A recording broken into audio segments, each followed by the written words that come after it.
There's something about the ocean that scares me. The never-ending depths, the dark corners, and most of all, the questions of what's really out there. And it's those very questions that are what makes Subnautica one of the most memorable and atmospheric games of all time. But no game can have an atmosphere without some truly special locations. So today, I want to deep dive into each and every biome from every Subnautica game so far, looking at the plants, the animals, and the lore that makes each special. And along the way, rank them each against one another to see which of these underwater places is best.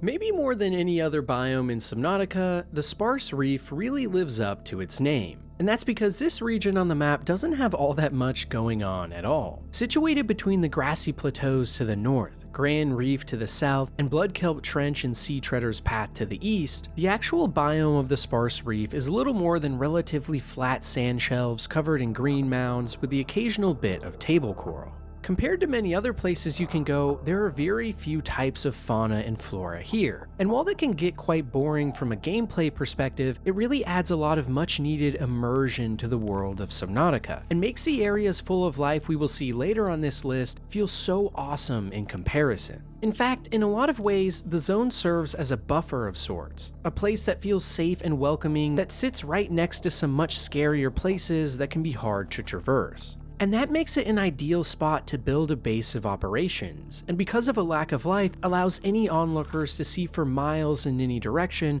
for oncoming danger. But this sense of security too is dampened by the ominous stillness in the waves here, where few sounds can be heard, and you always feel alone. Ranging from a depth of 40 to 310 meters, the Sparse Reef is also a great location to stock up on materials for building and crafting, as well as a prime spot to find many hidden and lost tech fragments you will need to make some of your most important gear early on. On top of this, in the deeper parts of the reef, you will discover irregular formations, caves, and imposing drop-offs, and the further you make your way into these caverns, the more danger you uncover, including the famous tiger plants, which shoot spines at anything in their nearby vicinity, or eye stalks, which consist of twisted purple stems that are crooked and have nearly no rounded corners, with bioluminescent yellow bulbs at the rims. Even more notable than these, though, are the occasional bone sharks, large shark-shaped creatures plated in thick and serrated exoskeletons, sporting razor-sharp and jagged teeth that protrude from their skin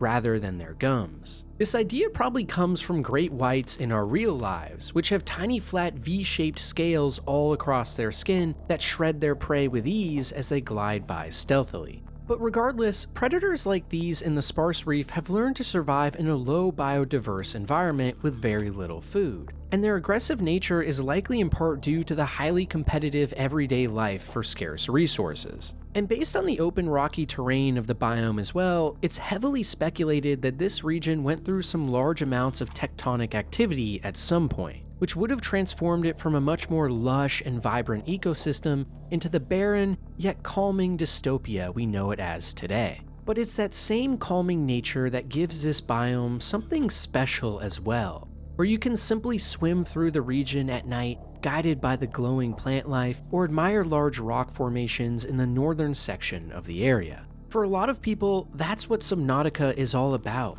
just taking it all in at your own pace. And the Sparse Reef is second to none in terms of places that will lower your heart rate and just let you relax. However, for me, far and away the most interesting part about the Sparse Reef is the strange, ominous echoing ambiance that can be heard at certain parts of the lower zone. And considering there is an entire alien vent network here to explore, could there potentially be some other grand conspiracy waiting in the dark as well? A type of creature we have never seen or heard about? Regardless, it goes to show that even in the most boring and honestly least insane biome in all of Subnautica, there is still so much intrigue and mystery to potentially dive into. It's what makes this series so great in the first place, and trust me, it only gets better from here.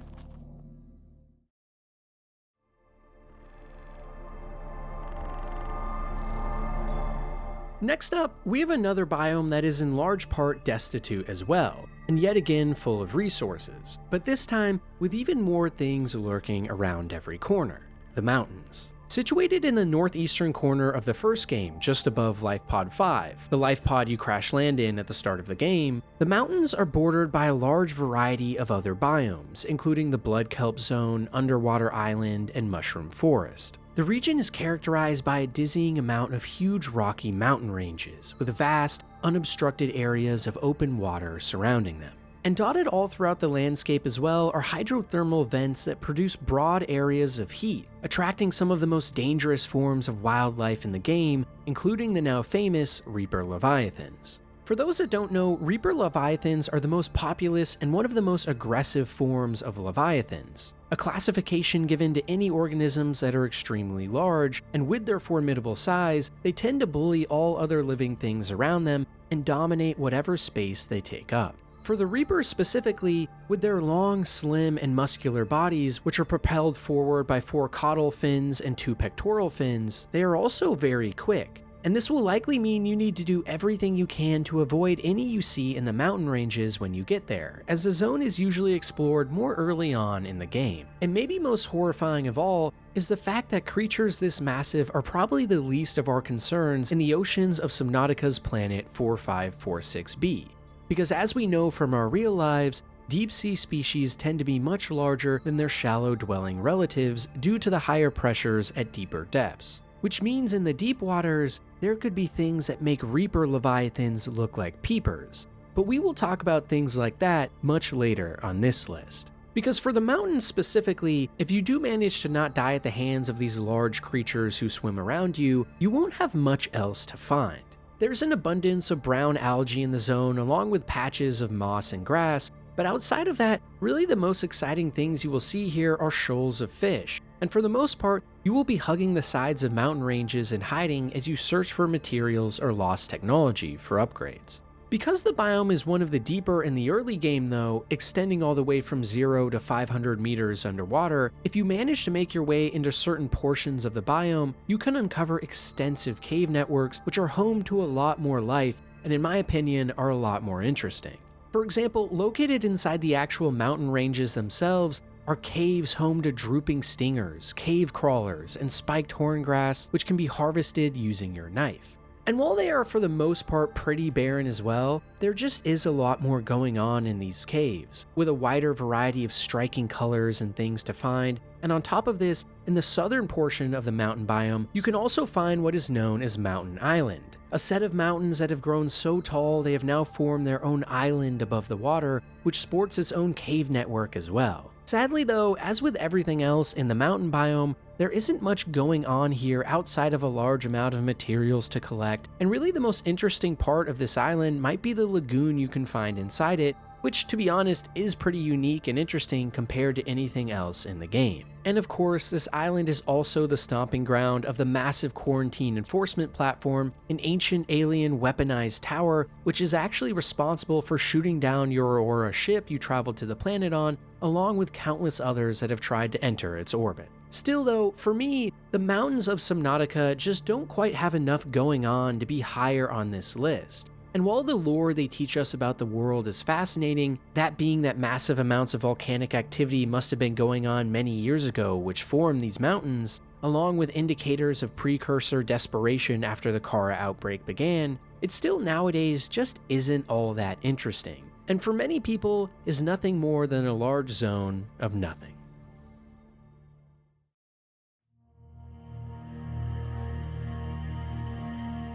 Located between 125 to 460 meters below the oceans of planet 4546b, and snuggled between the Grand Reef and Crash Zone, the Crag Field biome of Subnautica is yet another region dominated by large geological formations. This resource-rich area is also home to a myriad of low-level predators as well, including small bone shark groups and mesmers, quaint yet aggressive fish with 3 colorful design patterns that emit light even in the darkest conditions. All throughout this medium-sized biome are jagged rock formations, craggy outcroppings, and sandy valleys. But most fascinating of all are the massive, almost spire-like rocks that have formed in a wave-like pattern. likely due to erosion at the hands of fast-moving water in the zone. Included with this as well are otherworldly-looking rock structures that almost resemble human hands, and might point at an ancient grand conspiracy of giant human creatures that used to walk this planet millions of years ago that had ancient magics and language. Or it's just rocks. And sadly for me, that's really most of what this biome is. Just rocks. But along with any place with lots of rocks comes tons of minerals, all of which you can use for crafting, making the Crag Field one of the most helpful biomes in the game, despite being one of the least visited by player numbers alone. And overall for me, what makes this area of the map more interesting than some other similarly barren spots is that the formations of the land and wildlife are just a little more peculiar. For example, one of my favorite animals in the game can be found here, the shuttlebugs. These horrifying yet cute parasites are one giant eye attached to a flappy bit of skin with 3 massive legs that allow the creatures to either walk across land or propel themselves through the sea. This unique genetic makeup makes the shuttlebugs a very interesting presence, and since they're mostly docile, it's easy to get up close to one and admire. Fun fact, by the way, for those of you who are also fans of these adorable monstrosities, early design documents from the Subnautica team show that at one point they were supposed to be an intelligent and interactable species that would quite literally talk to the player as they traveled around the world. But considering that that did not happen by the time the game came out, the Crag Field biome just doesn't have much else going for it. And don't get me wrong, it can be really atmospheric swimming around here and imagining what sort of massive environmental shifts must have been happening on the planet to create these massive rock structures. But outside of that, once again, most of the storytelling in this region will all be inside of your head, and if you don't have a big imagination, this biome gets old fast.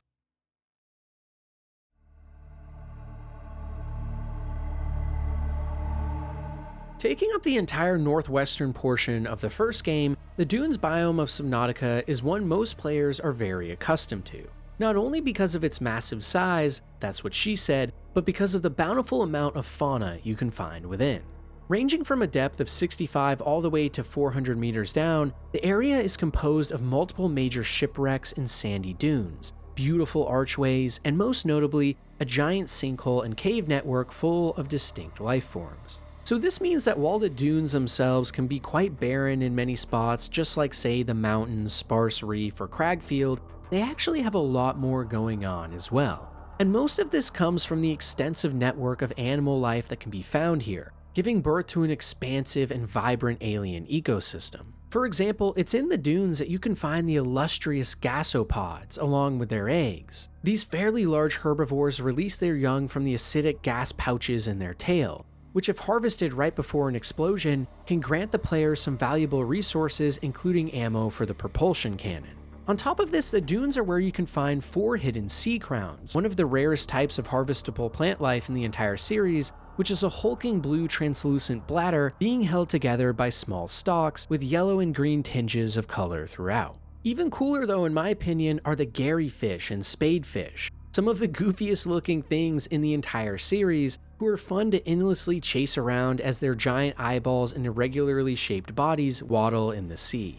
This is also the area where you can find some warpers as well, which are actually biomechanically engineered life from the hands of the precursors, who can generate teleportation gates, which they use to warp themselves and other small organisms at will, along with sending telepathic or strange messages long distances to communicate with one another. Or in other words, the dunes biome is chock full of interesting creatures and lore, and more than the other biomes we've spoken about so far in Subnautica, it really does feel like its own distinct world, where so many life forms can come together and commingle, creating something unlike anything else out there. But don't get too excited, because the dunes is also the breeding ground of 8 massive Reaper Leviathans, who patrol the open spaces of the zone and kill anything in their path. And this is only made worse by the fact that there are so few places to hide in the dunes. For most creatures that see a Reaper Leviathan setting eyes on them, their doom is all but guaranteed. It can be such a dangerous zone at times, in fact, that the AI on board your ship will even ask you what you are doing starting to drive in that direction, knowing you will most likely die. Detecting multiple Leviathan class life forms in the region. Are you certain whatever you're doing is worth it? But still, while that means the dunes can be quite an exciting zone at times, for me, it still is just too bland. And if you haven't picked up on it already, I really like colorful and vibrant places in Subnautica more than the reserved ones. And while you need a lot of both and either can be good, for me, the dunes are yet another biome that is really fun in theory, but gets bested by many of the upcoming biomes on this list.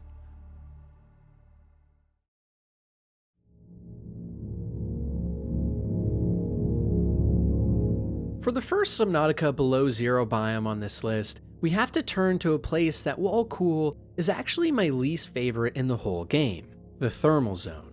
Consisting of 3 entirely separate biomes, the Thermal Zone is a long patch of sea that stretches all the way from the eastern borders of the West Arctic towards the Twisty Bridges in the north, around the Lilypad Islands, after which it reconnects with itself, completely surrounding Delta Island. This ring of sorts is split up between the thermal spires, ranging from 5 to 200 meters deep, the purple vents, which go no further than 170, and finally the tree spires, which dive into the dark waters 460 meters below the surface. And with all this area comes a lot of, well, thermal vents. Don't get me wrong, these underwater structures are cool, and the plumes of hot gas you see everywhere definitely produce a certain vibe, it's just not quite my favorite one. In the purple vents specifically, you can find a unique yellow discoloration all across the ground, due to a process known as hydrothermal alteration, where chemical reactions between the water and surrounding rocks due to intense heat can change the color of the terrain,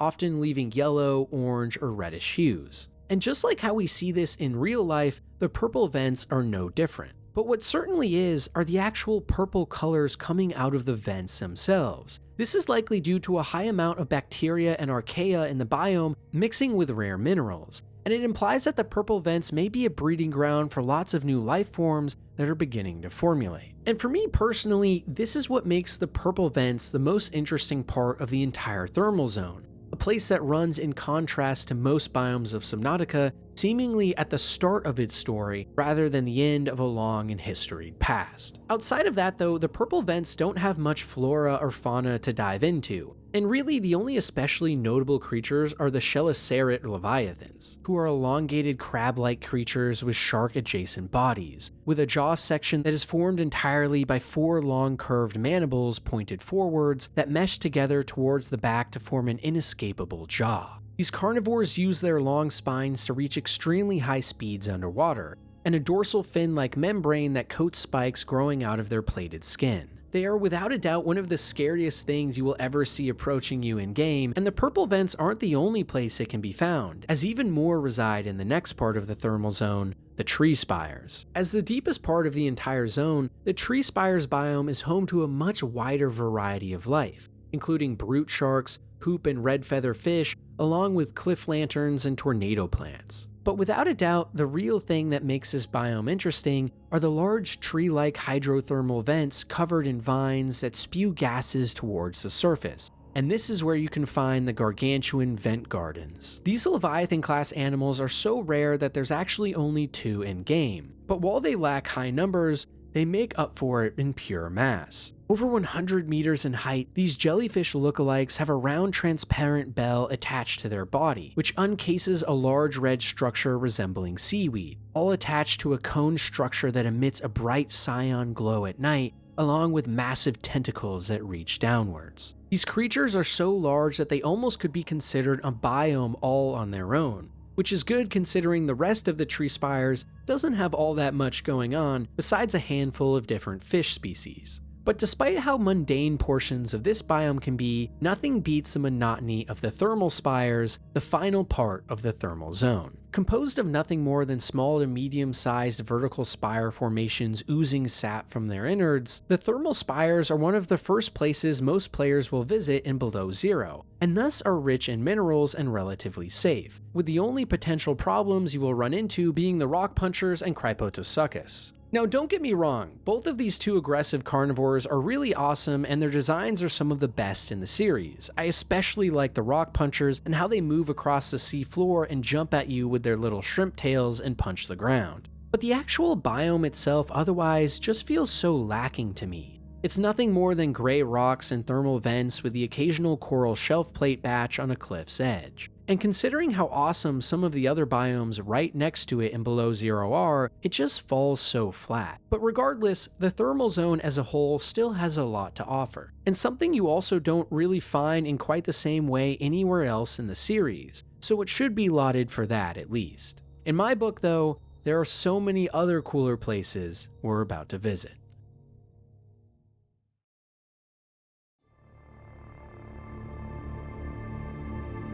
If your girlfriend's ever told you that size doesn't matter, that's because she hasn't been to the Crash Zone. As the largest region in all of Subnautica, this area of the map is actually the waters in which your massive spaceship, the Aurora, crashed on planet 4546b, taking up the entirety of the southwestern portion of the map. The zone itself is characterized by rocky slopes and deep trenches all covered in sand and littered with debris that was kicked up by the Aurora's sudden invitation. And because of the recent activity, this entire open space is littered with murky brown water, ominous wreckages, and worst of all, 10 fully grown Reaper Leviathans hunting for prey. This means as you're making your way through this zone, you will constantly hear the screeches and moans of the Leviathans. And if one actually spots you, it's almost certainly game over for early level players. The biome itself, because of its size, is also split up into 4 distinct regions, that being the main crash zone, the trench, the mesas, and finally, the spit. The main zone and trench are extremely barren, where most of your travels will be nothing more than wading through murky, now radiated water and finding salvage all over the place. This means that while these zones can be quite boring from a purely visual standpoint, they also have lots of much needed materials to grab, all of which will keep you on edge as the Leviathans hunt you down while you do it. It makes the crash zone super tense, especially on a first playthrough, and when you combine that in with the ability to actually make your way onto the Aurora ship and explore, it's actually one of the most important from a lore perspective as well, where you can look back on what life must have been like on the ship and what went wrong, along with learning more about the evil megacorporation Alterra. Along with these portions of the biome though, we also have the mesas and spit.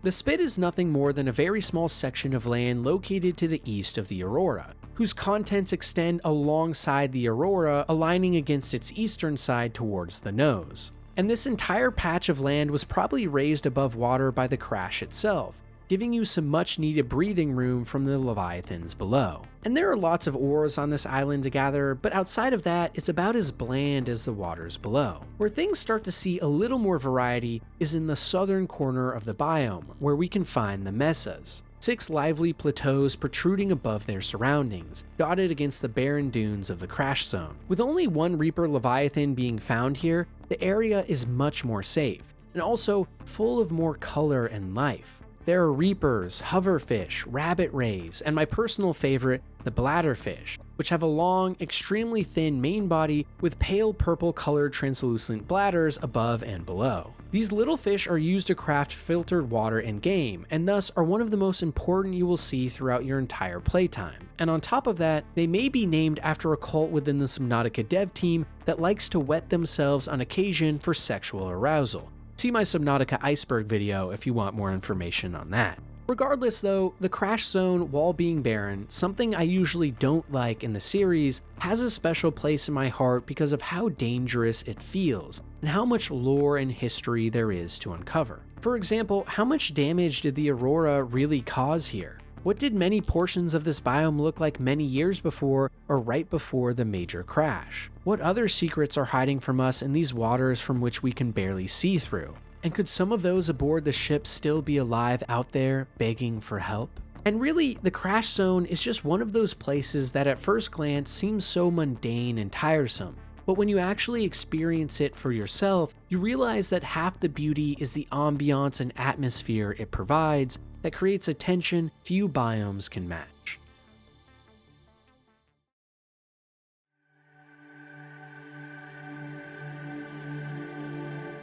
While most biomes in Subnautica, for obvious reasons, are found underwater, that doesn't mean there aren't plenty of above-ground spots as well, especially in the sequel. But before we turn to those, first we need to dive into where it all started, none other than the floating island from the first game. Located just above the Grand Reef in the very southern reaches of the map, The floating island itself is an above-ground oasis, being held up by a team of giant and ancient floaters. These gargantuan jellyfish-like creatures are transparent with a gelatinous blue-colored surface that houses a pink core, and they provide buoyancy to this entire landmass, allowing it to bask in the sun above, reaching temperatures of 41 degrees Celsius, much higher than most other places underwater. On the island itself, you can find a whole host of densely packed fauna, including bulbo and lantern trees, Ming and marble melon plants, and even the occasional pink cap. And this all comes together to create one of the most unique biomes in the entire setting, one where you can finally stretch your sea legs and get used to just walking around again. It's lush, vibrant, and just different than most other places you go, and for that alone, it's a fond memory for many Subnautica players, especially on a first playthrough. But maybe the most fascinating part about this island is actually the lore. For those of you who don't know, in the story of Subnautica, over 1,000 years before the events of the game, a race of hyper-advanced beings known as the Architects, or Precursors, settled planet 4546b in order to set up a massive research outpost to find a cure for a deadly contagion known as the Cara bacterium. This infection is so dangerous primarily because of its ability to mutate cells, causing glowing green lesions to form on the skin and in your veins, after which it breaks down your body completely. The ship you crash land on in the first game is called the Aurora, and multiple surviving members from this ship tried to make makeshift huts on this island, but even more fascinating is the ship that crashed before you. You see, years before you arrive on the planet, another ship called the Degassi crashed on the planet as well, after which many of the survivors also found refuge on this small island and built multiple sea bases and research centers on top of the mountain ranges where they lived for long periods of time doing everything they could to survive and studying the Cara bacterium themselves. This means that not only is the floating island a great place to get a good view of the world with some nice shrubbery, but also just one of the best locations for lore and world building, something I personally love in all the games I play. It makes you wonder what life must have been like for the previous inhabitants, and also how devastating the Cara bacterium can really be, an infection that is slowly killing this entire planet and stripping it of all the beauty it once had. Luckily for us though, at the time we play the games, there is still plenty of beauty to go around, all of which we'll be looking into next.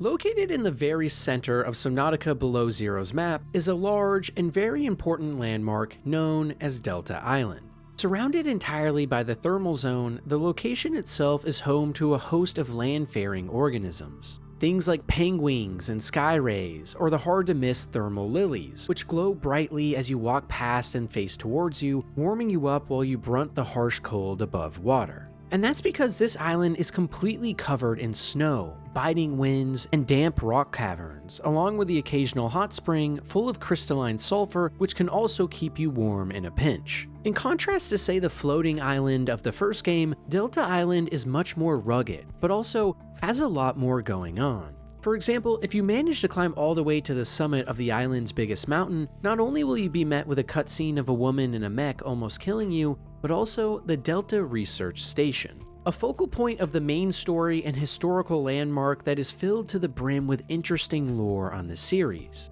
And that's because Delta Station was actually a remnant set up by Altera, a massive transgov corporation of the future that has bought up millions of other small companies and is the main player in space transportation and logistics across the galaxy. In the original Subnautica game, you are actually sent to planet 4546b by Altera themselves, as you are just one of many people hired by the company aboard the Aurora ship that gets shot down. And the public reason that Altera keeps sending ships to this planet is to construct a phase gate for use in interstellar travel. But the actual and secret covert reason is that they are trying to study the ancient precursor aliens and their tech, along with the Cara bacterium, which could give them an edge over their competition, who, knowing Altera, they would murder in an instant if given the chance. In fact, the Degassi ship in the first game you discover the remnants of as well was a previous Altera rival company's, the Mongolian Corporation, who lost their ship to mysterious circumstances, and Altera jumped at the chance to harness that power for themselves. So in a way, Delta Island acts as a fascinating look into this evil corporation and what they were up to,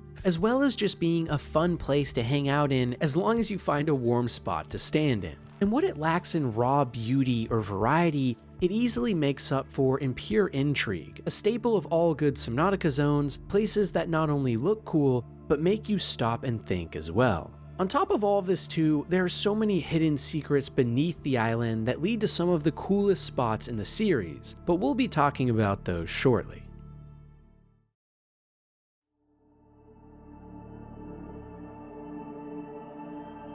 While Subnautica technically takes place on an alien planet, lots of what we see underwater when compared to our real-life oceans isn't actually all that weird. Sure, there are fish with giant eyeballs and strange appendages, but take a look at some of the things in deep portions of our ocean and you will be wishing you were in the waters of Subnautica. However, one place where things on planet 4546b do really start to get fantastical and out there is the underwater islands. Found in the northern portion of the first game, the biome itself is surrounded by many others, including the blood kelp zone, mountains, mushroom and kelp forests, and grassy plateaus. But unlike many of its neighbors who share so many qualities, the underwater islands have something wholly distinct and special. Ranging from 35 all the way down to 500 meters, you can find huge underwater islands being held up by what at first looks like nothing. But upon closer inspection, it becomes clear that attached to the bottom of each of these land masses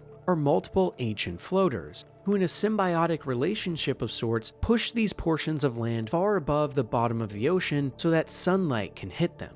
This allows new forms of life to be birthed on the islands, and as these same creatures die and feed the soil, the floaters are able to sap nutrients from the roots of the islands below, creating a permanent and burgeoning food supply, where the floaters create life and then take it back, almost like a god of sorts. In fact, in some extreme circumstances, some floaters in the region have been known to literally grab entire Leviathan-class creatures and force them to the surface, asphyxiating them and then consuming them for months on end while the decomposing bodies dissolve into the floaters' mouths, after which they find a new host. And it really makes you realize just how terrifying these cute jellyfish-like creatures are, and to never trust a book by its cover. Outside of this though, the underwater island biome is teeming with life, including a huge amount of fish species and bone sharks, as well as large lava geysers on the ground that create ecosystems all to their own. On top of this as well, each and every one of the islands floating near the surface is home to distinct plants and small animals that have found a new home, and it makes the entire region so interesting to explore no matter what direction you look at. Combine that in with some shipwrecks to explore and a couple very small cave networks, and you have a place that is hard not to love.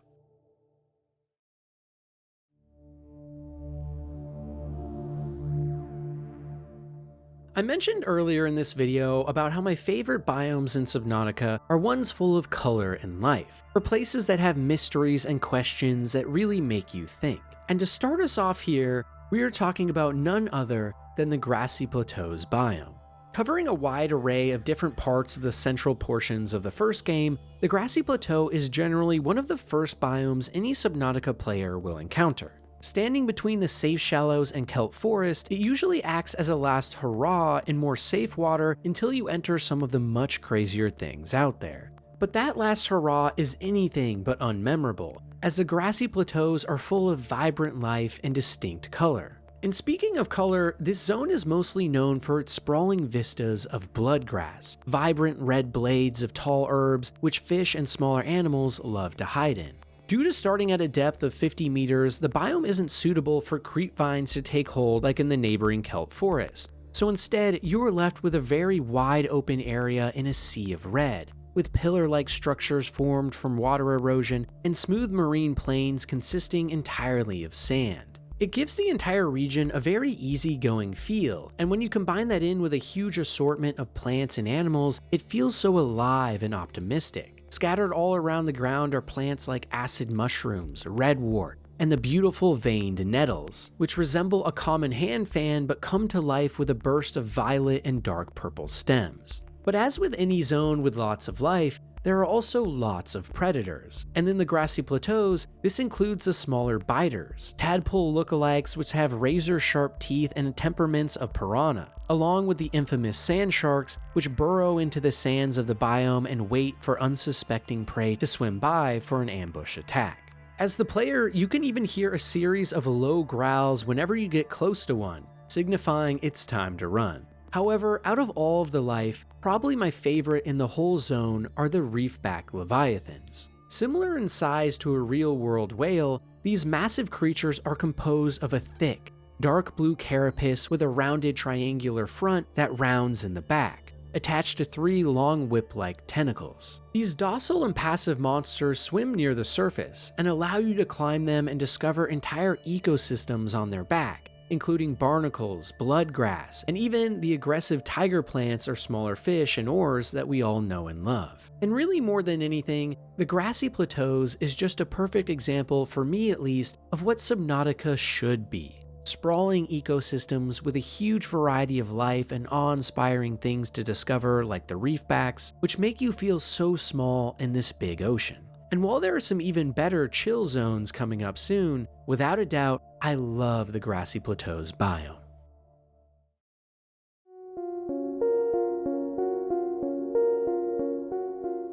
The best biomes in Subnautica, in my opinion, are almost always the ones that feel like they have their own personality, their own unique twist that makes them special. And in terms of places like this, few do it better than the Bulb Zone. Featuring in lots of cinematic trailers and concept art we have seen for the game as well, the Bulb Zone is located in the northeastern corner of the map, wedged between the mountains, mushroom forest, and crash zone.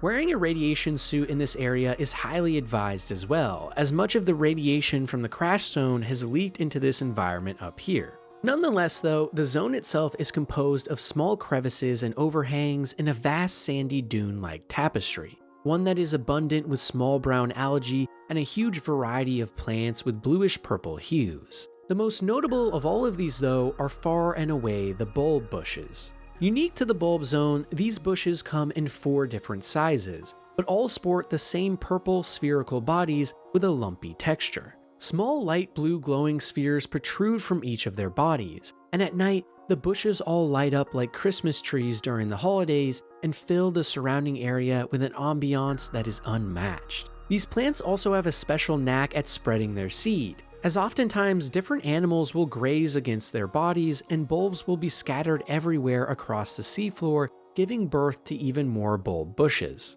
On top of this as well, the biome is full of other types of life, including reaper and reefback leviathans, peepers, shuttlebugs, warpers, bone sharks, hoopfish, and one of my personal favorites found only in this zone and the Blood Kelp Forest, the ampeels. These massive serpentine creatures have a segmented body, covered in prongs that can generate incredibly powerful zaps of bioelectricity. Oftentimes in the Bulb Zone, you will hear these aggressive creatures spewing off electricity at other fish, and eating them as they are roasted alive. They also like to travel in packs of 2 to 5 at a time, meaning if you're unlucky enough to encounter a large swath of them at once, you will have a very tough time staying alive. But even with all the danger lurking in this zone, whether it be radiation, electricity, or massive predators, there is just something about it that feels so awesome. There are tunnel networks leading towards the Lost River and an active lava zone at almost 500 meters, or the nighttime here, where a sea of bioluminescence opens up before your eyes and transforms a place that was already beautiful into something beyond special. And really, it's the perfect type of zone that makes you realize why some people have fallen in love with this series in the first place, because it feels like an ecosystem all to itself with its own personality and character inside a much bigger world.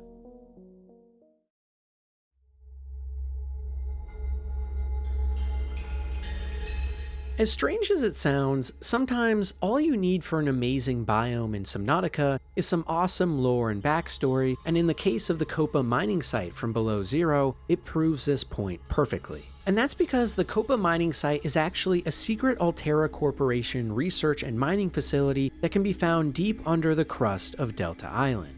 If you manage to find one of the small entrances to this place either in the thermal zone proper or its corresponding cave network, you will be treated to a sprawling underground equipment center, full of storage crates and computer terminals, large elevator shafts that moved people around years ago, as well as massive rail systems that carried supplies all around the zone, as workers donned prawn suits to help in everyday tasks. This means that there's so much cool world building to uncover in this area, where if you take your time, you can start to piece together many potential secrets about Alterra's past on this planet and what they were up to. And really for me, the biome combines the usual strengths of Subnautica, that being deep sea exploration and dark caverns to poke around in, with something more akin to say a Fallout game, where you will be able to go through the environment and almost watch as it tells a story all to itself. It's a match made in heaven, and something I wish more Subnautica biomes would focus on heavily, that being the lore and history behind it all, telling stories of places and what happened in the past. For example, in the Koppa mining site, you can actually stumble upon a strange green statue in one of the back chambers. And while it's never fully explained to you, just seeing all the lights around it and the abandoned research equipment in the room tells you all you need to know and more. This must have been one of the ancient architect artifacts that Alterra had found and was researching, and it just makes you daydream about what this place would have been like at full capacity with dozens of researchers all working at once. And also, what did Alterra manage to get out of their research? Could it be that one of the most evil corporations in the universe now has access to time travel like the precursors themselves? It's questions like these that make an otherwise straightforward biome such a pleasure to come back to. A place that not only looks pretty in the moment, but one that makes you dream about the possibilities of what else is going on in the universe of Subnautica.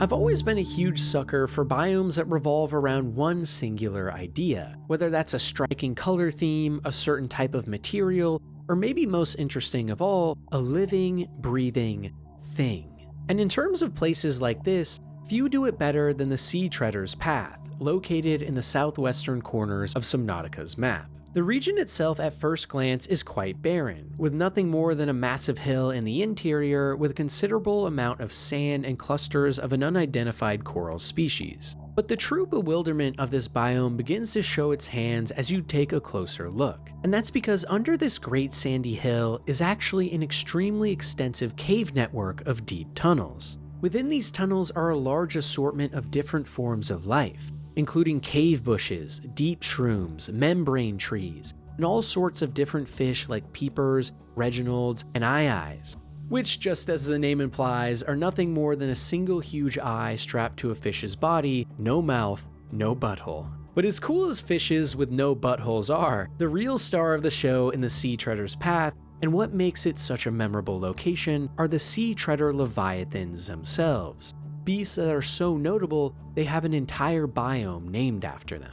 Because you see, within the underground tunnels, the Sea Treaders can be found partaking in their never-ending migrations, where they will walk through the tunnels from one end to the next. And what you see on the map isn't even the entire thing, as the tunnel systems themselves extend all the way into the Grand Reef to the east, and it's been speculated this is how so many forms of life found their way into the tunnels originally. Regardless though, the Sea Treader Leviathans, while being the smallest Leviathan-class organism in the game, are still quite foreboding. They stand on what looks to be 3 double-jointed legs, holding up an almost triangular torso covered in bright bioluminescent orange and yellow patterns. But you see, the third leg of sorts on the front of this creature is actually its face, beak, and mouth all in one. And at the top of this leg joint sits 2 compound dark eyeballs along with 2 enormous feelers that protrude from the underside of its body upwards. While docile in nature, these hulking beasts have no problem pecking and swinging at you if you get too close, especially when traveling with their babies. And unlike many other leviathans as well, the Sea Treaders are very pack-focused and move in herds, meaning as you swim through this biome, you frequently will see large groups of them all together, varying from small babies to gargantuan mothers, all constantly emitting loud, echoing calls through the ocean's waves. It's a terrifying, yet strangely soothing experience, and makes the ambiance of these tunnels unlike anything else in the game, where you can at one second be searching for some needed materials and the next sitting still and watching as the circle of life carries on and the music of these majestic creatures fills the walls of the caves.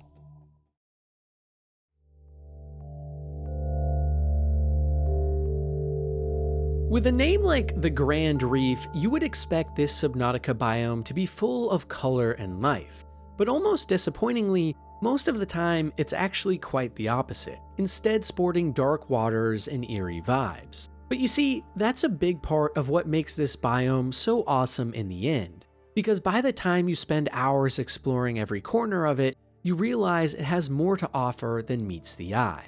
Located in the southeast corner of the first game's map, this region is very dark and chilling, allowing you to swim through dark chaos from 150 meters all the way down to the deep Grand Reef, which caps out at 630. As you swim through this nightmare, you will see lots of small dots of light from fish and plants that hang on the corners of the cliffs, and each tell a story of a biome that used to be so vibrant that has lost some of its luster in recent years, potentially at the hands of the Chara bacterium.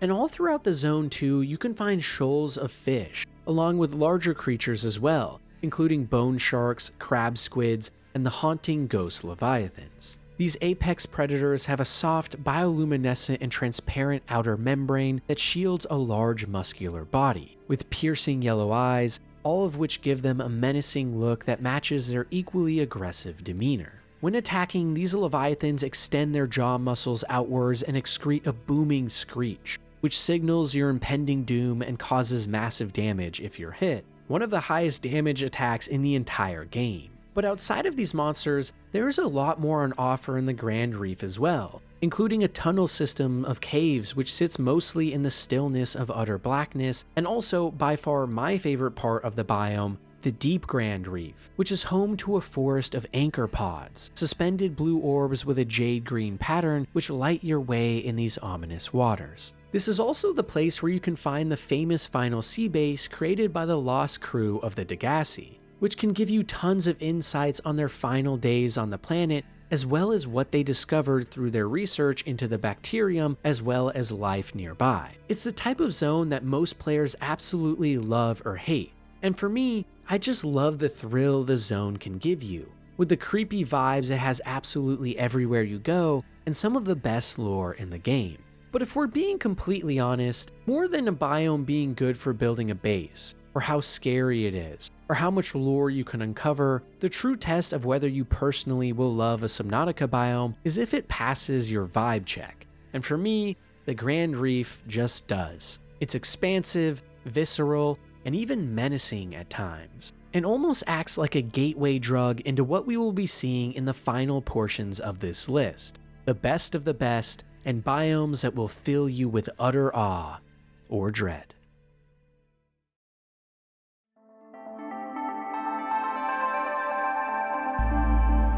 For this next section, I'm actually going to combine two biomes from Subnautica Below Zero into one, that being the Arctic, both east and west, and the Arctic spires above ground. For the Arctic biome specifically, this zone is characterized by rugged, rocky terrain on the seafloor and icebergs on the surface. Located around the outside portions of the thermal zone and as a last underwater bastion before the glacial basin and Arctic spires, large portions of your playtime spent here will be circling around massive icebergs, staring off into a dark blue abyss of cold waters, and making yourself accustomed with the huge variety of plants and animals. For example, in the Arctic, you can find things like the Titan holefish or glow whales, both gargantuan herbivores and carnivores that slowly drift through the Arctic oceans, which can vary between 0 to 320 meters deep. On top of this, the zone is home to the Chelicerate leviathan, in conjunction with a whole host of Arctic-specific plant life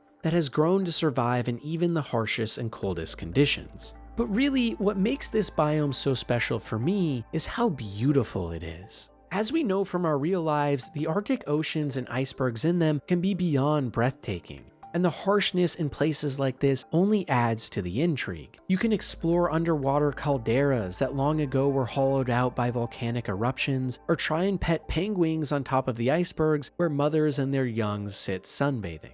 And even more than anything I could describe or show you here, trust me when I say that out of every single zone I've ever been to in all of the Subnautica games, the Arctic has a special way of wowing you like no other place does. It feels vast, open, yet claustrophobic and cold at the same time. And with the improved graphics of Below Zero, it makes the whole ensemble that much more immersive.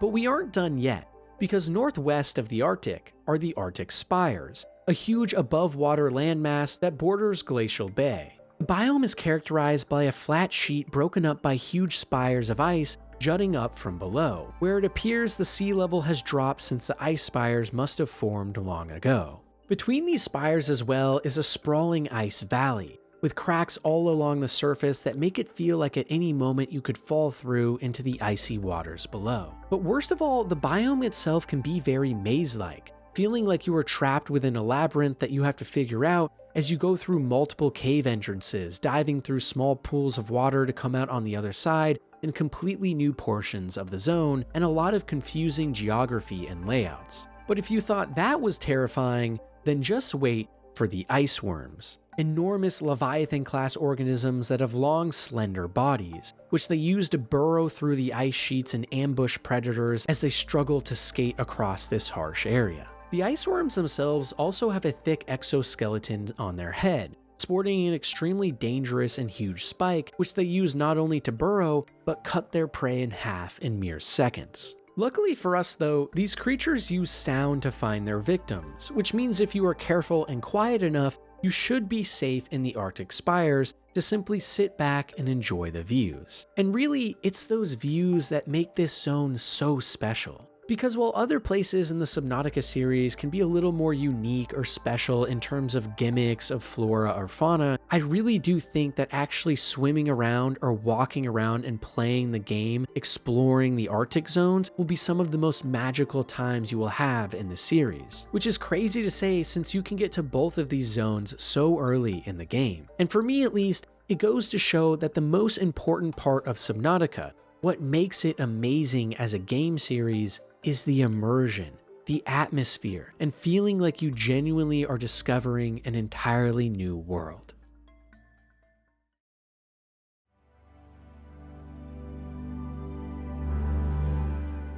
Sometimes all you need for a really awesome biome in Subnautica is an exceptionally interesting plant, and in the case of the mushroom forest, well, see for yourself. Split between the northeastern zone, which is located right above the crashed Aurora ship, and the larger northwestern area, the mushroom forest sits between a usual depth of 75 to 250 meters, and as its name would imply, is home to mesmerizing plants known as the tree mushrooms. These huge coral structures can grow to be over 100 meters in height, and all along their trunk are massive mushroom caps that are illuminated by an orange hue constantly. This means at night the sea here is known to burst into a cacophony of songs from the wildlife who gather around the lights to avoid danger. And all along the tree mushrooms are multiple forms of growths and even small ecosystems that form on the tops of the mushroom caps. Ironically though, for a place that feels so full of life in the actual game, there isn't much to do here. But as you guys have already probably picked up on, for me, what makes Subnautica biomes great isn't that they serve a huge purpose in the main story or make a great spot for a base, or even have tons of materials to gather. To me, what makes a biome in Subnautica memorable is how it makes you feel. And in terms of that, few biomes reach the height of the mushroom forest, which is filled to the brim with cool creatures like the reefback leviathans near the surface, or bone sharks, jelly rays, spadefish, peepers, and amp eels near the bottom. On top of this too, the tree mushrooms are a great catalyst for many other forms of plant life to form, meaning you can discover huge patches of acid mushrooms, grue clusters, tree leeches, and spawn, along with withering weed on the ground. And it all comes together to create a zone that is hard to forget, not only because there is nothing else in the Subnautica series like it, but it's just so calming and relaxing too. In fact, one of the coolest things about the zone is the hidden cave network, found literally inside a single giant tree mushroom in the northwestern zone, which has a small hole near the top you can squeeze yourself through, after which you will be greeted by one of the most soothing cavernous areas in the whole series, full of plants illuminating your way and a whole host of resources to gather. So while in a lot of ways the mushroom forest fails to reach its actual potential we see in a lot of the concept art, which makes it look absolutely stunning, it gets close enough, and provides a much needed breath of fresh air, especially in comparison to many other zones that focus on more dark and dreary demeanors. And it goes to show that you can turn what would otherwise be a fairly mundane zone into something awesome with just one cool main feature.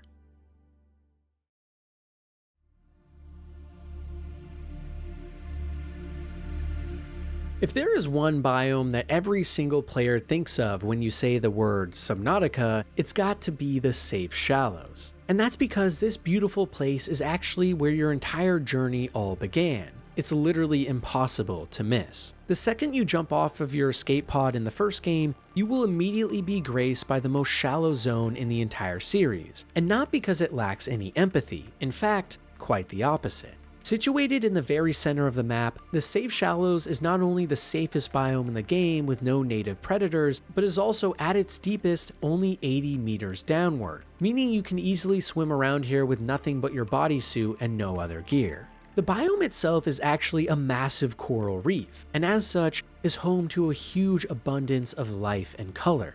Simply looking around anywhere in the zone, you will be met with hues of yellow, purple, blue, and of course, the oranges and greens of the ground full of grass and sand. Along with this too are tons of small cave systems you can wade your way through, which are home to maybe the single most concerning thing in the entire area, the crashfish. A highly territorial species of small red oval-shaped creatures with widely spaced nostrils, which upon sensing your presence will immediately emit a menacing gurgle, after which they will burst out of their sulfur plants they hide in, charge at you, and explode. These crazy little critters are able to pull this off due to a chemical reaction that takes place when the spikes in their torso are impacted, pushing them into their body and setting off a bomb of sorts. But if you manage to avoid these annoying, albeit cute little guys, then pretty much everything else on offer here is a paradise. There is a huge variety of fauna and flora, including the famous peepers, rabbit rays, sky rays, bladderfish, boomerangs, floaters, garyfish, holefish, shuttlebugs, acid mushrooms, blue palms, spotted reeds, and so much more. It makes the ecosystem of this biome really come alive, and it's the perfect place to drop players into first. It makes the game feel welcoming and exciting long before you will be venturing into the darkest and scariest depths imaginable. And really more than anything, it's such an iconic biome not only because it was the first, but it's just one of the best, full stop. It has tons of resources to gather, so many fish to identify, and a whole myriad of plant life with different colors that really sell the alien vibe of the planet. It's perfect for building your first base, a great place to come back to when you have dealt with too much tension in some of the other environments, and overall, I wish I could again for the first time experience this biome, because it captures perfectly the wonder of the ocean, even at such shallow depths.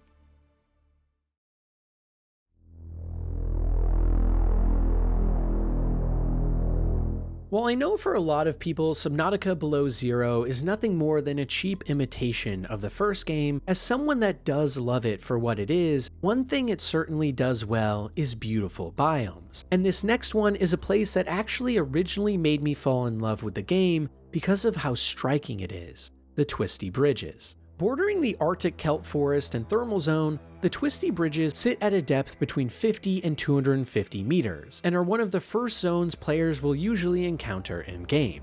In fact, the biome itself was originally planned to be part of the first Subnautica game as well, along with the Arctic and Lilypad Islands, but was cut due to time and budget constraints. However, what we did end up getting in Below Zero turned out to be one of the most immediately breathtaking environments in Subnautica history, and one I personally have spent countless hours in.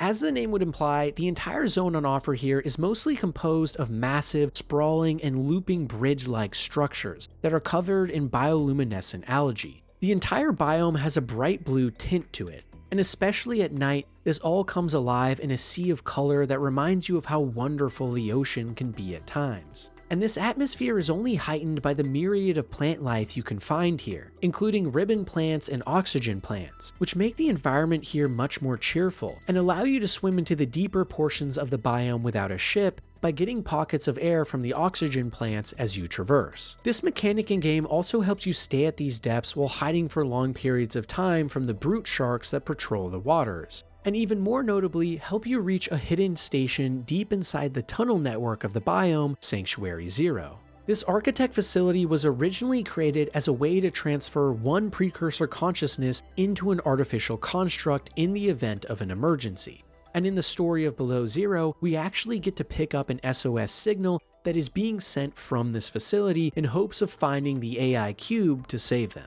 And really, this biome just has it all. There's a shallow version with even less danger, or the deep Twisty Bridge zone as well that is characterized by deep purple hues and broken mandrakes that dot the ridges and bridges. Which means no matter what depth you are at while exploring this biome, you will be guaranteed to find something interesting. Whether that's a cave network with new types of plants and animals, massive twisty bridges that fill the skyline as you look towards the surface of the ocean, or entirely new types of gameplay mechanics and places to just sit back and enjoy the view. As someone that loves both Subnautica and Below Zero, I highly recommend checking out the Twisty Bridges, if you want to see what Below Zero can do that even the first game never quite managed to pull off.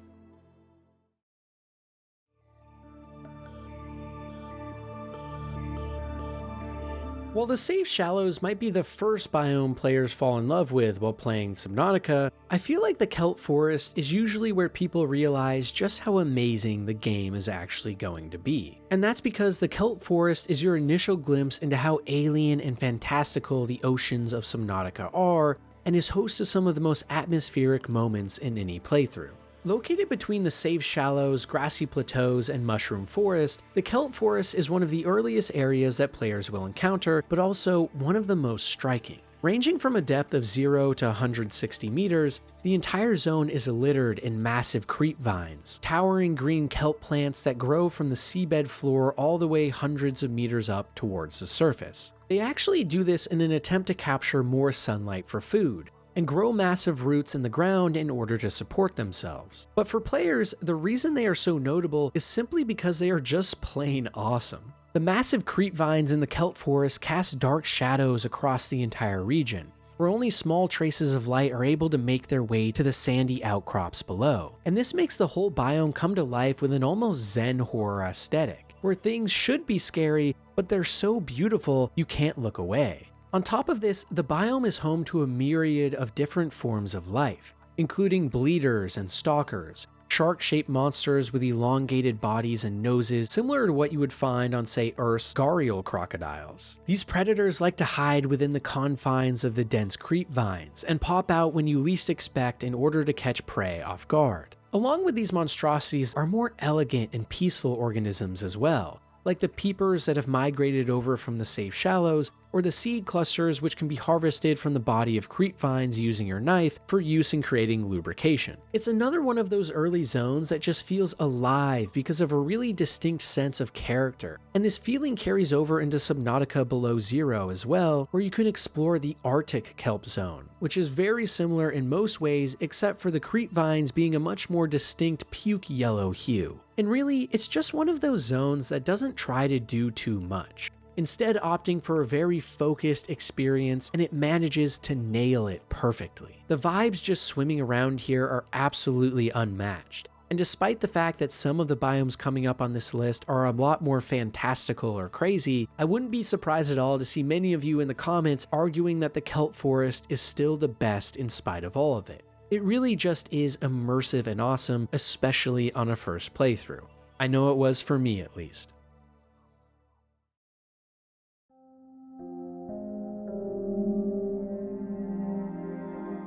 Oftentimes, certain biomes in Subnautica take a little warming up to. What might start off as a boring sea of nothingness could turn into a tapestry of vibrancy and color out of nowhere, and capture your full attention.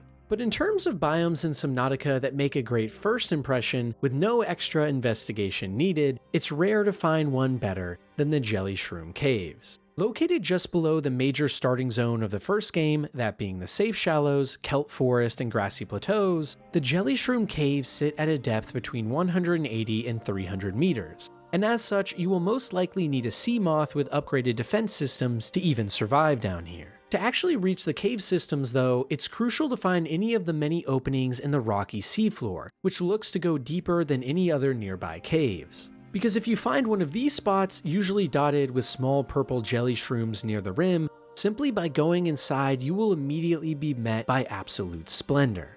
The caves are characterized by never-ending purple hues that illuminate the entire underground system, full of stalactites and stalagmites. Everywhere you look, you are surrounded by massive glowing mushrooms, which light your way as you search abandoned bases and hunt for valuable resources like diamond and lithium.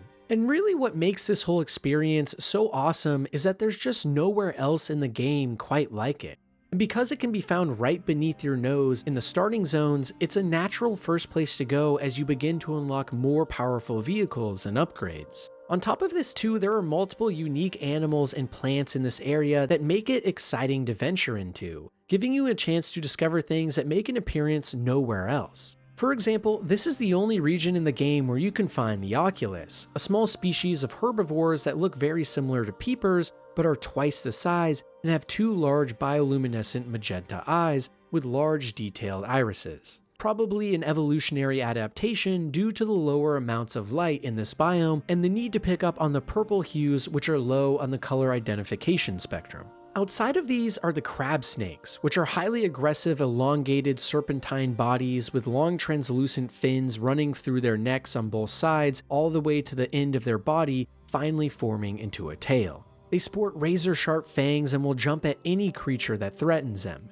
And considering that the stasis rifle will not work on them in their home biome of the Jellyshroom Caves, staying inside a heavily fortified vehicle is extremely encouraged. If you do manage to avoid these horrors though, the real star of the show down here is without a doubt the Jellyshroom fungi. These plants consist of a tough, trunk-like base which grows a fragile purple membrane, and within the zone itself, they process decaying remains of fish for the crab snakes to eat and grow, which is why the predators often make their homes hidden inside them. This has led most scientific researchers on the planet to conclude that the crab snakes and jelly shrooms live in a sort of symbiotic relationship. Seeing as the jelly shrooms have no natural defense mechanisms, the crab snakes defend them while they supply food. Regardless though, the Jellyshroom Caves are one of the most stunning biomes in all of Subnautica, and a place that while you can find it so early on during your playtime, leaves a mark you won't forget until the very end, and proves that sometimes you don't need amazing lore or crazy leviathans to be the best zone. Sometimes you just need a little splash of color and a cool place to explore.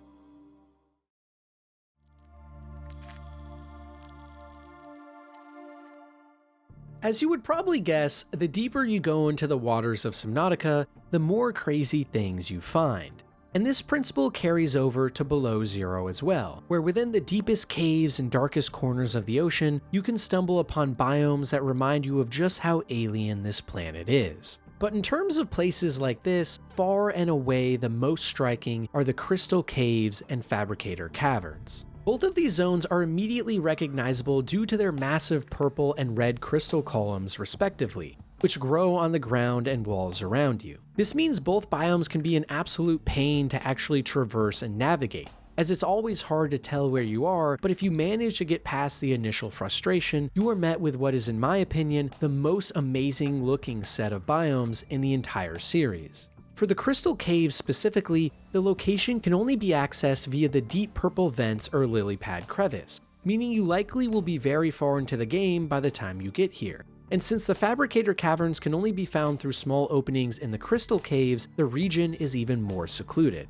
In both biomes, you can find two massive shadow leviathans which will aggressively defend their territory, as well as bladderfish, triops, rock grubs, ribbon plants, and eclipse roots. And for a place that reaches well over 500 meters deep into the ocean, far within the world's ancient underground caves, it's surprising just how much life is actually down here too. But still, as you would expect, most of what you will actually be doing here is simply swimming around and enjoying the sights. But as I mentioned before, it's those exact views that are what make these zones so special. And despite how much hate I've seen online for these biomes because of how annoying they can be to actually traverse, I genuinely think that these massive red and purple crystals add so much to these caves, making them stand out entirely versus everything else in the series, and it really makes you feel like you are in an inexplainable place. The Crystal Caverns as well specifically are home to the Crystal Caves cache, which is one of the most important architect bases in the game where you can find vital components you need to scan to create the architect's ship.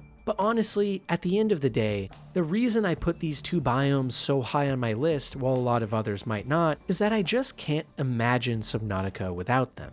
Each are striking in their own way and somehow manage to host a lot of variety too. For example, in the Crystal Caves you can travel to the fissures, massive trenches composed of a murky green fog and covered in seagrass and hydrothermal vents. Or what about the Crystal Castle, a smaller cave system within a cave system that has significantly more dense crystalline growths, which entirely consume the region and transform it into a compact set of antechambers and confusing corridors. Places like this perfectly play into the almost paradoxical feeling of claustrophobia we can find ourselves in the ocean, and manage to be some of the coolest looking places imaginable on top of that. I mean, seriously, look at these biomes. If you were to see an image of either for just a split second, you would instantly ask yourself, what game is that and how do I play it? And in a way, what more could a biome in Subnautica do than that?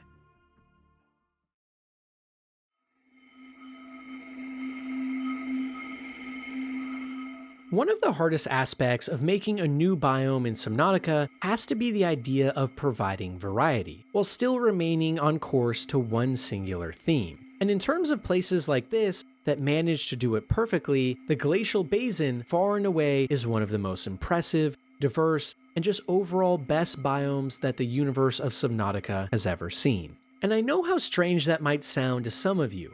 After all, there are many in the community who do not like below zero at all, and especially its above ground sections. But you see, the Glacial Basin is so much more than just what meets the eye. First of all, the zone itself is split up into many subsections. There is the Glacial Basin itself, a rocky exterior surrounded by tall icy cliff sides and ridges, along with many frozen waterfalls and rivers that split the region in two. And as the second largest outside zone in the whole series, this area is full of things like frosted sinew trees or open valleys to use your snowfox bike going at breakneck speeds. And everywhere you go is a new adventure all to itself. Nearby, you can find so many fascinating areas to explore, like the blue ice caves and dark caves, the glacial forest composed of purple frost acacia trees, or what about the massive ice fissure with frost-faced plants, or the temperate and underwater caves full of green glowing ice stalagmites which illuminate a long-lost winter wonderland.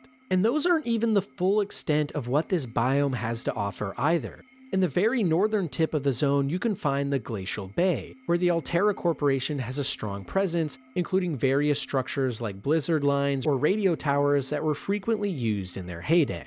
Here as well, you can also find massive hydraulic fluid lines or steam vents that lead to architect structures or power lines that unlock facilities with deep lore and implications. And just wait, because we still aren't done, because the Glacial Basin is also home to deep underwater caves called the Glacial Connection, which extend over 200 meters below water and are home to some of the most striking visuals in the entire series, with full Arctic kelp forests and eye jellies dotting the waters. The eye jellies especially provide a beautiful tapestry of light in this zone, and make it almost feel like you are swimming through a painting at times, where no matter where you look, you will be taken aback by the awe of it all. I mean, seriously, look at something like this, or this.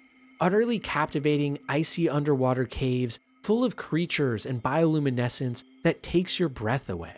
And as if it couldn't get any better, the Glacial Basin is also home to maybe the single most fascinating area from a lore perspective, the Phi excavation site. This massive research facility, built deep within a large mountain at the western side of the Glacial Basin, is a cavernous space that shows signs of previous rock collapse, with large boulders and pebbles littering the floor. But the real reason this place is so significant is it's home to a top-secret research project, one that reveals to us one of the biggest mysteries of the series. Years ago, an Altera employee stumbled upon a gargantuan super leviathan frozen in the ice that had been infected by large charasaurs all over its body. The research going on here in the excavation site is all about figuring what is going on with this monster and uncovering the secrets of the Carabacterium as a whole. And because this research facility and the monster are so well preserved in this icy mountain, you can even still ride the elevators, check on some lost log notes, and piece together a good amount of the backstory and history. And when you combine that with all the other zones of the glacial basin we've touched on a little bit here, you begin to realize just how utterly amazing this biome is. To me, it's the quintessential example of what I would like to see more of in future games.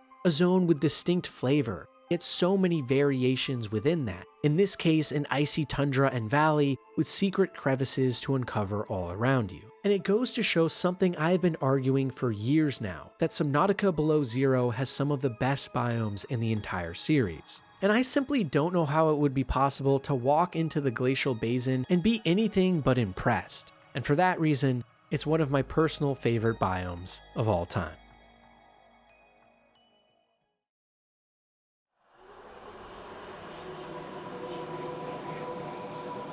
A primal factor of what makes Subnautica such an engrossing series is something that the creators didn't even set out to do originally, and that's the never-ending sense of thalassophobia, of terror, of dread about what's out there. No matter what biome you go to, no matter where you swim in the seas of Planet 4546b, there is always an ominous feeling that we are not alone. And it's that feeling that has captured the hearts and souls of so many players, and garnered a community that even years after release plays and talks about the game daily. And that's why this next biome on my list is one of my single favorites of all time. One that, while we know so little about, embodies the core principles that make Subnautica, Subnautica, the Void. Also called Crater's Edge and appearing in Subnautica Below Zero as the World's Edge, this never-ending and enormous biome is essentially everything we cannot see. And that's because outside of the bounds of the regular map in all Subnautica games lies a world devoid of any flora and most forms of life entirely. An open ocean that, rather than inviting you in to explore its depths like all others, is nothing but utter darkness, where the light above is consumed and eaten alive by the nothingness below. When you travel here in game, you're given many warnings from the ship's AI systems, along with ominous sounds of things far below that you cannot even see. As you continue downwards, you watch as the mountains around you give way to the void and the abyss. And by the time you hit almost 1,200 meters, the world gives away entirely to an endless ocean before you, so dark and twisted that even your lights cannot penetrate anything. By 4,000 meters, ghost leviathans begin to make an appearance and hunt you as you quickly move even further downwards. And by the time you hit exactly 8,192 meters in any direction, the game breaks and you teleport back to the top of the crater. The Void, more than any other biome in Subnautica, shows us what the true horrors of the ocean are. The endless blackness that extends forever. The sounds and moans of ancient monsters that are so large and so disfigured that they would make other aliens on this world look like cute puppies in comparison. And more than anything, it's the idea this zone puts in our heads, the nightmares it gives you, or the simple questions of what is out there that make it so special. Because you see, the scariest parts of Subnautica aren't when a leviathan chases you or when a loud sound hits your microphones. It's those slower moments, when you realize just how small we are in this dark world and how little we actually know. Coming to terms with the fact that despite spending hundreds of hours in this world, you have barely scratched the surface, or the ideas that pop into your head long after you have played about things that might not even exist, but are even scarier for it. That's what makes Subnautica's atmosphere special, and also what makes the Void as a biome one of the single best in Subnautica's history. One that will always be one of the best because of the simple fact that the fear of the unknown, of what we cannot see, as the famous horror and science fiction author H.P. Lovecraft put it, is the oldest and strongest kind of fear out there. And while gameplay-wise, this biome basically has absolutely nothing to do, and that's why it's not number one on my list, realistically, the fact that the Void makes you look out and question does kind of make it the best, in a way.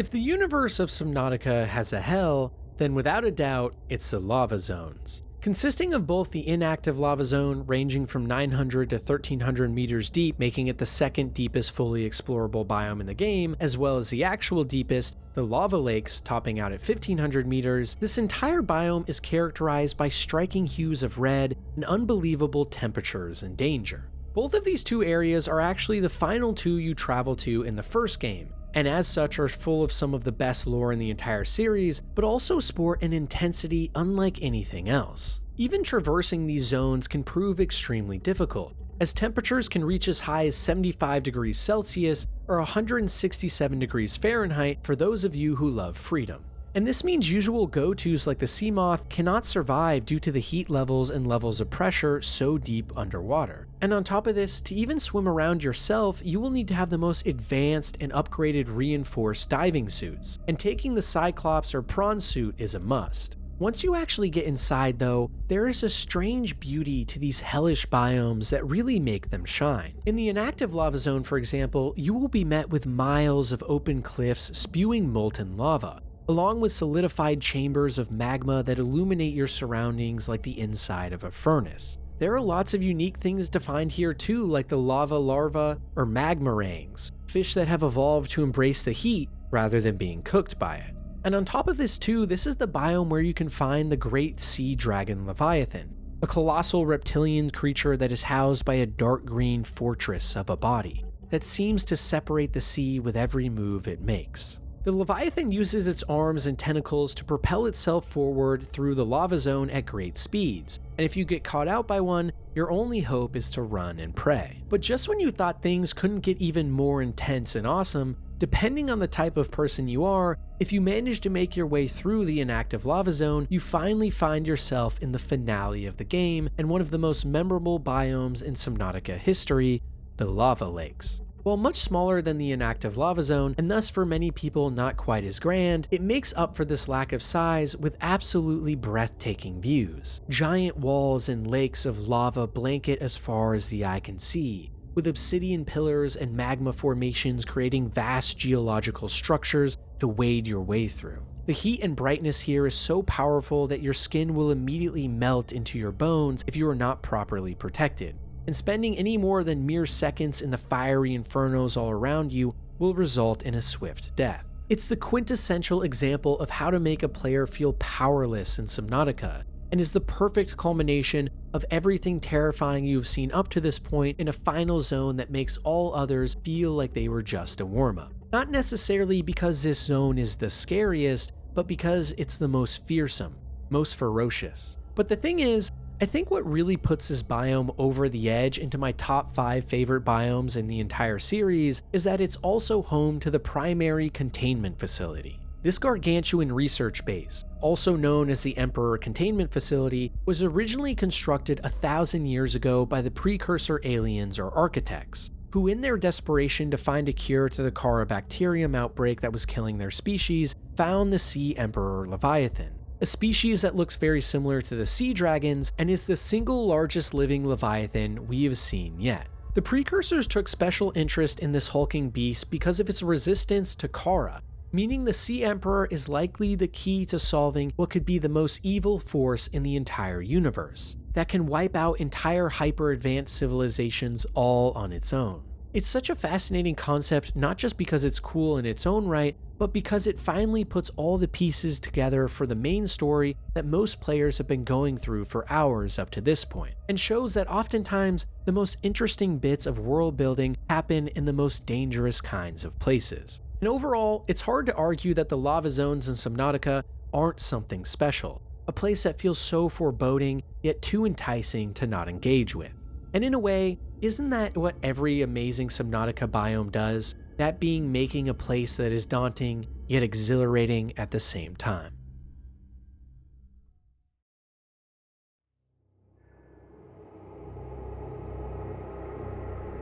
There's something about the Lilypad Islands in Subnautica Below Zero that just feels right. It's an extremely green biome, ranging from the surface of the ocean all the way to 340 meters below, and with that depth also comes a lot of width. And that's because the Lilypad Islands make up a huge portion of the southeastern side of the map, and as such are adjacent to the thermal zones and East Arctic. But while these adjacent zones are cool by themselves, in my opinion, nothing compares to the majesty of the lily pads. In this biome, you can find a dense and rocky seafloor dominated by plant life of all sorts, spewing green particles and algae into the water accompanied by rolling plains of seagrass. By far and away the defining feature of this place, though, are the lily pads. These gigantic circular leaves float at the top of the water's surface, and even allow players to climb on top of them, and below these heads of sorts are massive veiny trunks that hang deep into the waters below. This means that as you swim around the Lilypad Isles, you will constantly be met with rays of sunshine beaming through the gaps in the lily pads, as you make your way towards huge swaths of land held up and suspended in the middle of the ocean by the lily pads above. It's a striking scene for sure, and because of all of the moss, algae, and grass that is produced in the area, also a very vibrant one. And more than any other zones, the Lilypad Islands really feel active. And that's because there's a huge variety of animals to analyze, including squid sharks, spinnerfish, glow whales, featherfish, and most annoying of all, the sea monkeys, who literally will bolt towards you underwater if you are holding a tool and attempt to steal it right out of your hands. If you manage to avoid these pesky, almost mermaid-looking degenerates though, you can make your way to the sea floor, where you will find hundreds of decaying lily pads and ecosystems bustling with action. Here too you can uncover a handful of small openings in the rock faces and trenches that give way to the Lilypad Caves, which are labyrinthian in nature and sport an ominous green glow that implies the region may be overrun with Kara slowly eating everything alive. But the true intrigue of these caves isn't actually found here, but deeper, all the way 600 meters underwater, where you can traverse through the large tunnel networks and make your way inside the famous deep Lilypad Caves. Seemingly untouched by the green mossy death above, this large split-level cave is heavily illuminated by its flora, most prominently the grand cotton anemones, which are bioluminescent flower bulbs that shine bright pink connected to a very thick dark green stem which twists as it grows upwards. This gives the entire zone a very unique and distinct feel that you can't get anywhere else in the Subnautica games. And from a community standpoint, it's also a lot of people's favorite, most zen place to go to build a base. And it makes total sense too. It's such a breathtaking biome all on its own, and above it lies the Lilypad Islands, which are also established and great in their own right. And this all comes together to craft a sort of alien world full of twisting cave networks and wide open oceans with massive handfuls of land just floating in the waves. It's atmospheric, colorful, teeming with life, and overall just such a cool environment that is the type of thing you didn't even know you wanted until you actually see it for yourself. And when combined with the deeper and especially dark lore implications of the zone, of a disease that has taken hold and will soon destroy the entire planet, it's hard not to feel completely immersed every second you swim around these waters.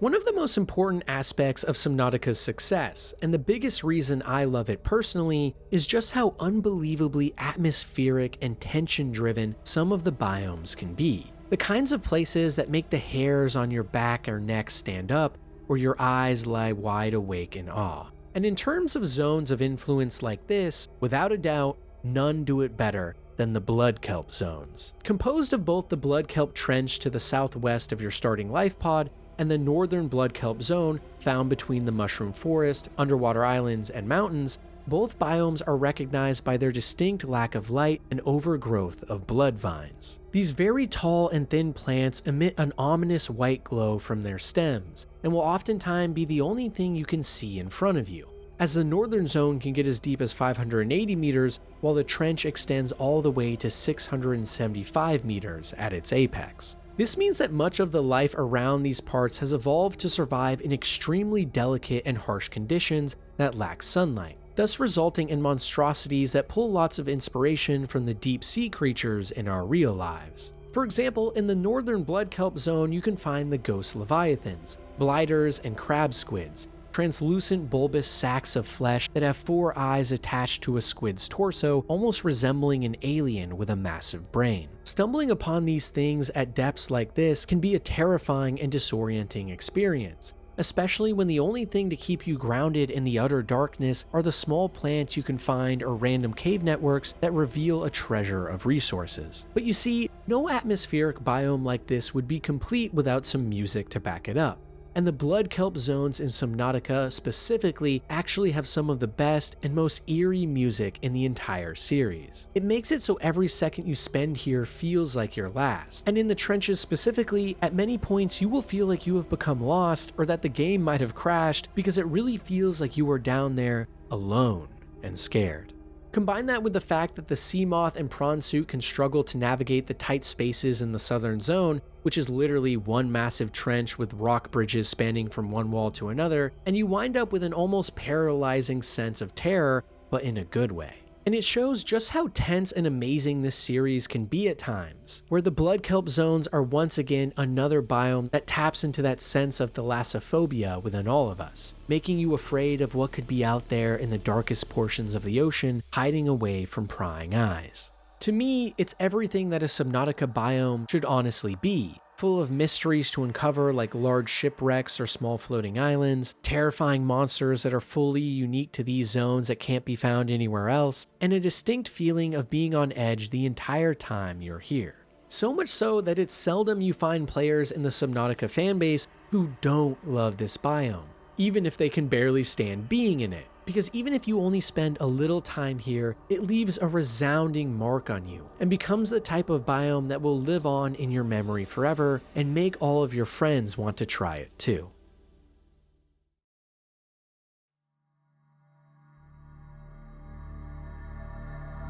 While the world of Subnautica thus far has been a host to countless breathtaking environments and biomes that all feel grand and unique in their own ways, maybe one of the actual best is a place that never saw the light of day in the first 2 games, the single cell landscape. You see, this rumored biome was actually cut mid-development of the first game, and while developers have come out and said that it was a real planned location at one point, all we can go off of for now are a few hints and this single piece of concept art. The zone itself was supposed to be a completely dark biome. This black and gooey protoplasm would have reacted violently to all light that hit it, quickly forming domes of alien substance around your ship as you had to turn off your lights and ramp up your speed to maximum. The terror in this place would have been unlike anything else we've ever seen in Subnautica, and likely would have been so scary that many players would have quit the game outright upon getting here. But along with this too would have potentially been some lore on creatures and histories outside of the precursors and Kara, diving into even more ancient beings that could have survived on this planet that were composed of a dark sludge substance even more powerful than the ocean waters around it.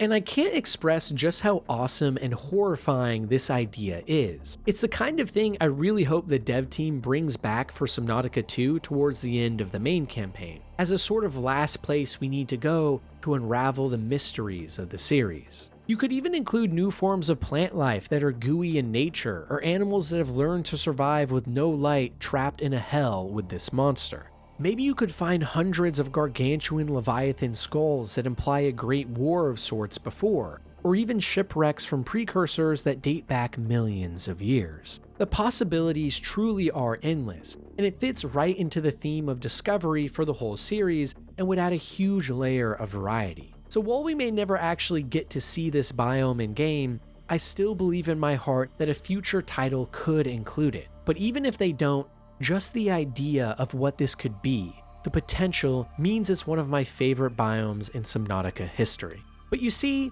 we still have one place left. One that not only is a fan favorite of the series, but the single greatest biome in Subnautica history.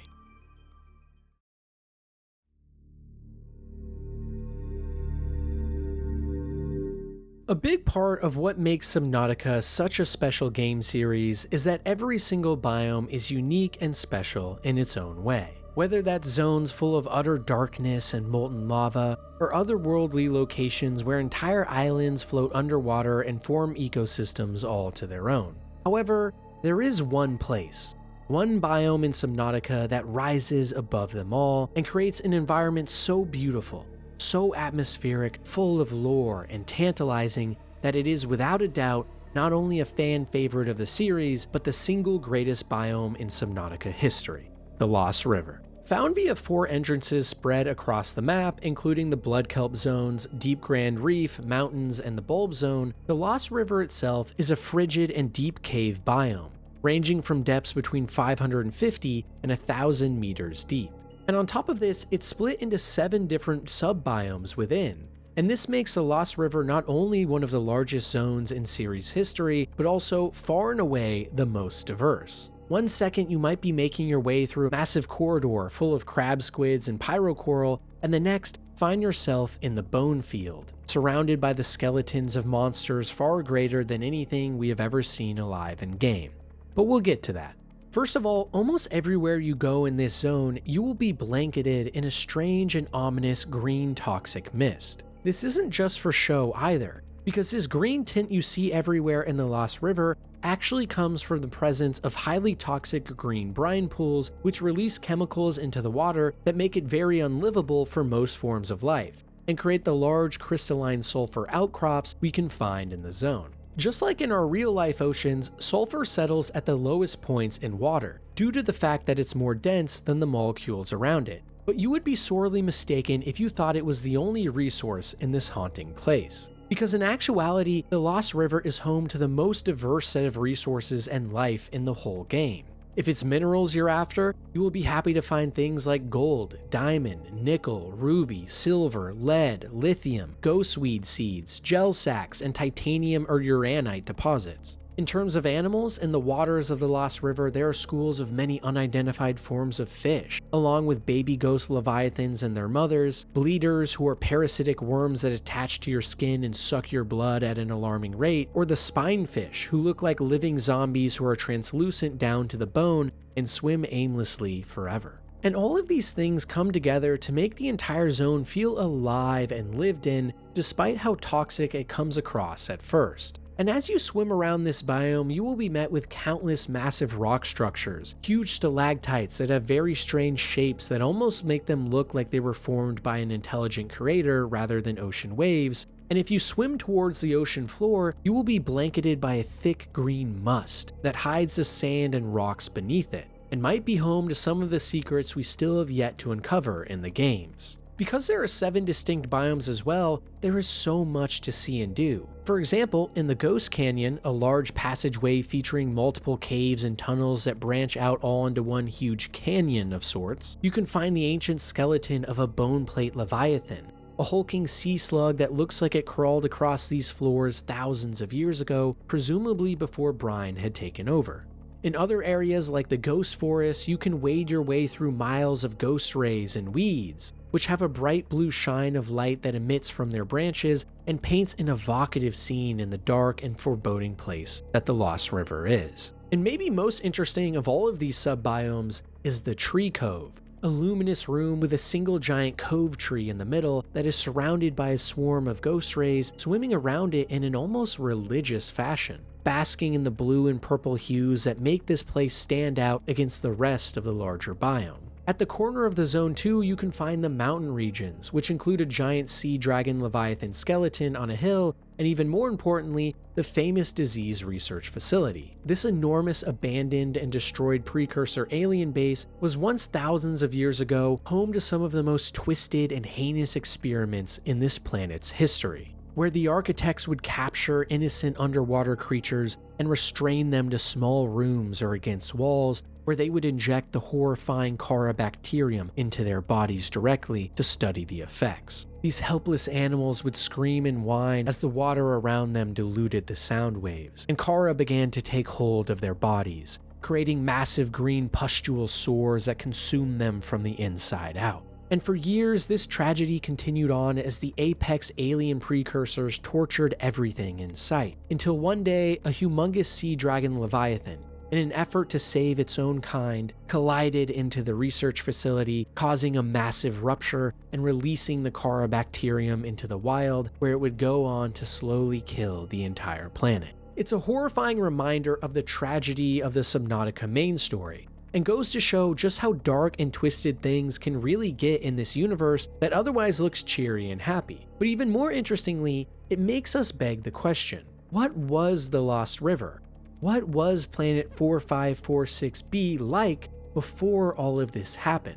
And the reason this question is so prevalent in the Subnautica community is because of the Bonefield subbiome that I mentioned earlier that's also in the Lost River. As you would expect from the name, it's in this biome that we can find the single greatest secrets and mysteries that the universe of Subnautica has ever seen. Giant gargantuan super leviathan skeletons that are so large that even a single head of one of these creatures dwarfs the Cyclops, the biggest vehicle we can make in game. You can travel for hundreds and hundreds of meters following these skeletal remains, and by the time you reach the end, you quickly realize that you are only seeing a small part of the body, as most is now hidden under the green death of the zone, buried under miles of sand that has moved atop the bones over thousands of years. And even more terrifying, we know from some fossil dating and lore finds that these skeletons are actually juveniles, baby gargantuan super leviathans, meaning the full adults would presumably be so massive and insane they wouldn't even fit on our screens trying to look at them standing miles away. And that means that these skeletal remains all imply that at some point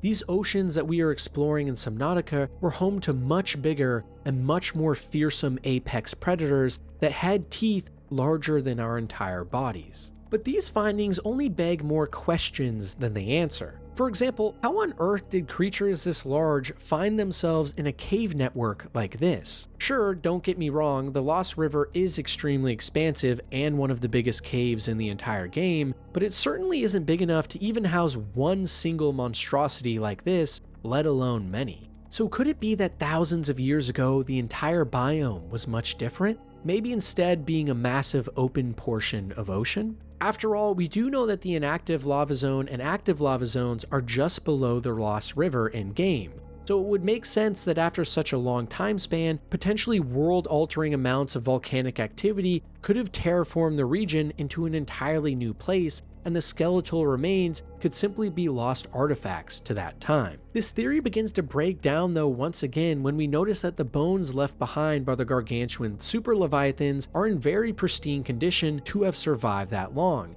meaning something a lot more crazy must be at play here, but as to what that is, your guess is as good as mine.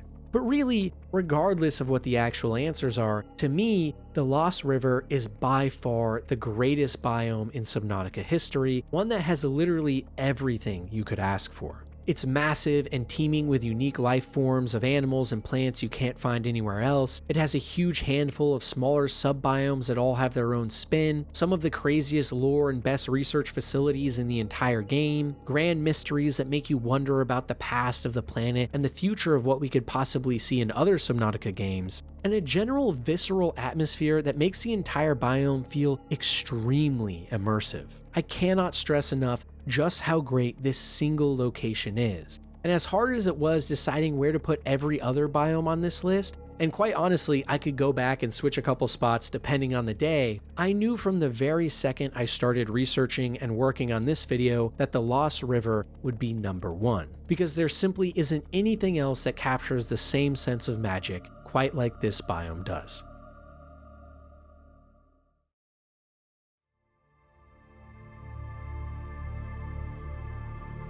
But the thing is, we aren't quite done yet, because as of writing this video script, Subnautica 2 is on the horizon. We've gotten a trailer, multiple screenshots, and a whole host of devs talking about how awesome it will be. And as an undying optimist myself, I have to say, I'm super excited. Not just for all the new biomes we will get to see with updated graphics, but to see that the team is taking real risk. The first Subnautica game with multiplayer, the first on a new planet, and most of all, a game that has the chance to once again light the fire in our imaginations to know what's out there. I mentioned it at the start of this video too, but to me what makes Subnautica as a series so special is that sense of awe, of mystery, of wonder you get while playing it for the first time. I'll never forget finding the Lost River and realizing what I was in for, or jumping into the giant ocean before me and landing in the safe shallows full of so many strange fish and plants. That's what Subnautica is all about, and the potential for new biomes in the sequel is practically endless. Coral reefs teeming with life, underground chasms full of strange natural landmarks and colors, or maybe even the single-cell landscape finally making its much-needed debut. Regardless though, I can't wait to see what the game turns out to be, and no matter what, I will be there day one to play it and make up my own opinions on it. So let me know down below what you guys think are the best biomes we've seen in Subnautica thus far, and also what kinds of biomes you would like to see in the future. Pitch some of your craziest or wildest ideas down below. I love hearing about them.